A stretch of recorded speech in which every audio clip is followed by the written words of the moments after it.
আচ্ছা, তোমরা সবাই কখন দাঁত মাজো বলো তো? সকালে? একদম ভুল কাজ করো কিন্তু তোমরা। আমার ছেলের থেকে শিখো। আমার ছেলে দুপুরে খাওয়া দাওয়ার পর দাঁত মাজে। এখন এইমাত্র খাওয়া দাওয়া করে আসলো, আর এখন বিরাস নিয়ে বসেছে দাঁত মাজতে। ইনার দুটো দাঁত আছে, সে দুটোও তো মাজতে হবে, নইলে তো মুখে গন্ধ বেরাবে। তাই না আয়ুষ? তাই না, দাঁত মাজতে হবে। হ্যাঁ, ভালো করে মাজো। ছেলে আমার এখন দাঁত মাজছে, খুব ব্যস্ত দাঁত মাজতে সে। কি দেখছো দাঁত মাজতে মাজতে? ফ্যান দেখছো নাকি?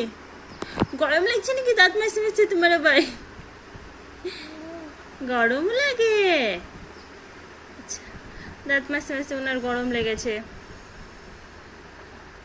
হ্যাঁ, মাজো মাজো মাজো, ভালো করে দাঁত মাজো। তুমি দাঁত দুটো দেখাও, দাঁত দুটো। এই দেখো দাঁত। খুব ব্যস্ত দাঁত মাজতে, এখন আর বিরক্ত করবো না, চলো আবার পরে।